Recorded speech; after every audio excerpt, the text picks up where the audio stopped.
اللہ الرحمن الرحیم۔ سب سے پہلے ہم اللہ تعالیٰ کا شکر ادا کریں کہ الحمدللہ رمضان کا تیسرا عشرہ شروع ہو چکا ہے۔ آج سے رمضان کا تیسرا اور آخری عشرہ شروع ہو چکا ہے۔ ہم جانتے ہیں رمضان کے 3 عشرے ہیں۔ پہلا عشرہ رحمتوں والا، دوسرا مغفرتوں والا، اور یہ تیسرا عشرہ جہنم سے آزادی کا ہے۔ تو رمضان کے بس کچھ دن رہ گئے ہیں، اس کے بعد یہ رمضان ہم سے رخصت ہونے والا ہے۔ ان 10 دنوں میں آخری عشرے میں ایک کام اور بڑھ جاتا ہے ہمارا۔ ویسے تو رمضان میں 2 کام ہمارے ایکسٹرا ہیں، ایک دن کا روزہ، دوسرا رات کی تراویح۔ اب ان 10 دنوں میں ایک چیز اور ہے، وہ ہے اعتکاف۔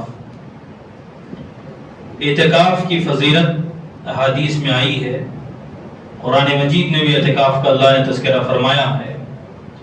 اعتکاف کہتے ہیں اللہ کی رضا کے لیے دنیا سے ہٹ کر اللہ کے گھر میں ایک کونے میں بیٹھ کر اللہ کی عبادت کرنا یا اللہ کے لیے اپنے وقت کو فارغ کرنا، اس کو اعتکاف کہتے ہیں۔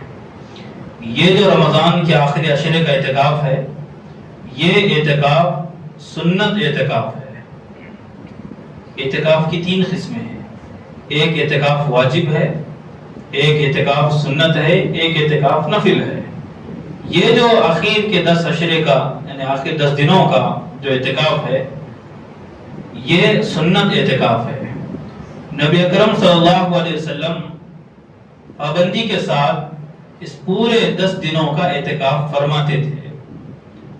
ایک سال کسی وجہ سے چھوٹ گیا تھا، اگلے سال آپ نے 20 دن کا اعتکاف فرمایا ہے۔ تو یہ اس سے اہمیت اور فضیلت معلوم ہوتی ہے۔ حدیث پاک میں آتا ہے، جو بندہ اللہ کی رضا کے لیے ایک دن اعتکاف کرتا ہے، اللہ تعالیٰ اس کے اور جہنم کے درمیان 3 خندقوں کو حائل کر دیتے ہیں، اور ایک خندق کی دوری آسمان اور زمین کے درمیان جتنی جگہ ہے اتنی لمبی اس کی دوری ہے۔ اب 3 خندق یعنی 3 اس طرح کی مسافت، سوچ نہیں سکتے ہم آدمی جہنم سے کتنا دور ہو جاتا ہے۔ اور جو بندہ مکمل 10 دن کا اعتکاف کرے گا، اس کی فضیلت کا تو کیا کہنا، اس کے مقام مرتبے کا تو کیا کہنا۔ تو اس لیے اس مہینے کے اندر ابھی جو دن باقی رہ گئے ہیں رمضان کے، ان دنوں میں اعتکاف کرنے کی کوشش کریں۔ ایک دن تو کم سے کم اعتکاف کرنا چاہیے، اس سے بڑا فائدہ ہم کو حاصل ہوگا۔ اور دوسری بات ان 10 دنوں میں یہ ہے، شب قدر کو تلاش کرنا ہے۔ حدیث پاک میں آتا ہے کہ تم شب قدر کو تلاش کرو رمضان کی آخری تاخراتوں میں۔ تحروا کا لفظ ہے حدیث میں، تلاش کرو۔ کیا مطلب؟ 21ویں، 23ویں، 25ویں، 27ویں اور 29ویں رات میں سے کوئی ایک رات شب قدر ہے، کوئی ایک ہے۔ ان 5 تاخراتوں میں سے ایک شب قدر ہے۔ جو بندہ ان 5 تاخراتوں میں جاگے گا، اللہ کی عبادت کرے گا، اسے یقیناً ایک شب قدر مل گئی۔ اور جو اعتکاف کا فلسفہ ہے، اس کی ایک وجہ بھی یہ ہے کہ جو بندہ اعتکاف کرے گا 10 دنوں کا، اسے یقیناً شب قدر مل جائے گی۔ ان 5 میں سے کون سی شب قدر ہے وہ نہیں معلوم، لیکن 5 میں سے ایک ضرور ہے۔ 21 میں بھی ہو سکتی ہے، آج کی بھی ہو سکتی ہے، آنے والے پرسوں کی بھی ہو سکتی ہے، 25 میں بھی ہو سکتی ہے، 27 میں بھی ہو سکتی ہے، 29 میں ہو سکتی ہے۔ ہمارے پاس عام طور سے کیا نظام بنا ہوا ہے بھئی، ہم صرف 27 کو جاگتے ہیں۔ وہ کوئی کنفرم چیز نہیں ہے کہ 27 کو ہوگی، ہو سکتی ہے، کنفرم چیز نہیں ہے۔ اس لیے ان 5 راتوں کو 5 راتوں میں عبادت کرنے کا اہتمام کریں گے، انشاءاللہ ایک نہ ایک اس کے اندر شب قدر ضرور ہے، وہ ہمیں مل جائے گی۔ اور جس کو شب قدر مل گئی، سمجھ لیجئے کہ بھئی اس کی تو چاندی ہو گئی دنیا کے اندر۔ 1000 مہینے سے بڑھ کر ہے اس کے اندر عبادت کرنا۔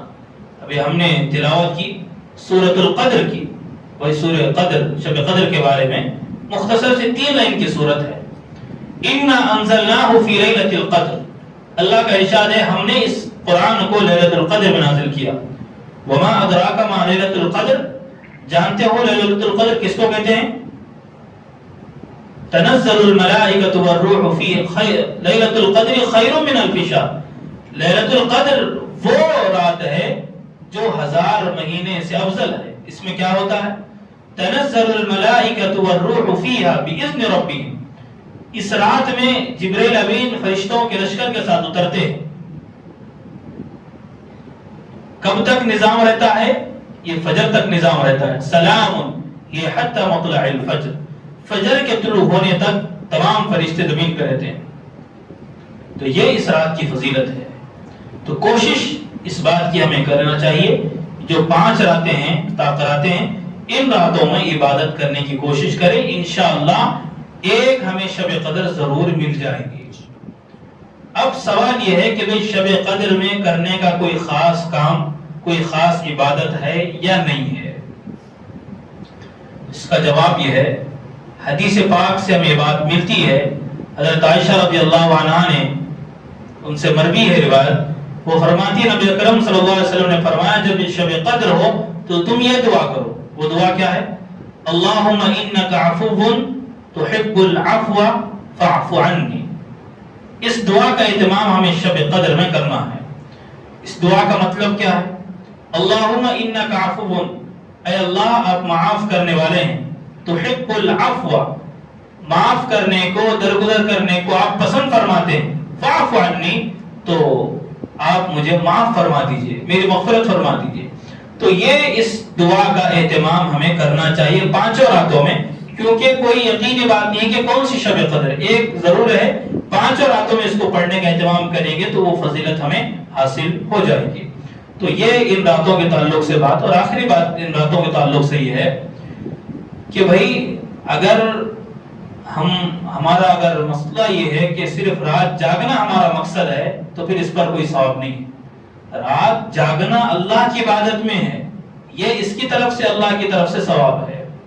ورنہ ہو کیا رہے ہمارے پاس، جاگنی ہے بول کے صرف رات جاگ رہے. وہ کیسے جاگ رہے؟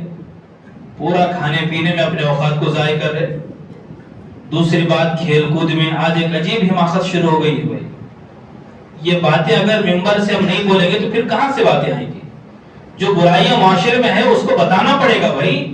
یہ ایک ذمہ داری اور فریضہ ہے ہر مسلمان کا. من رہا منکم منکرا فلیغیرہ بیدہ.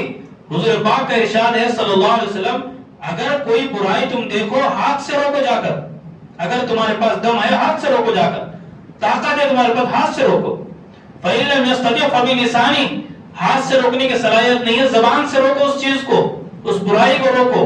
فَإِن لَمْ يَسْتَطِعْ فَبِقَلْبِهِ، اگر زبان سے بھی نہیں روک سکتے کم سے کم دل سے برا سمجھو، اس کو برائی سمجھو. وَذَلِكَ ضَعْفُ الْإِيمَانِ، یہ ایمان کا کمزور ترین درجہ ہے. پہلا درجہ ہاتھ سے روکنا، دوسرا درجہ زبان سے روکنا، اور تیسرا درجہ دل سے برا سمجھ کر اس کو دور کرنے کی کوششیں کرنا. وَذَلِكَ ضَعْفُ الْإِيمَانِ، یہ ایمان کا کمزور ترین درجہ ہے.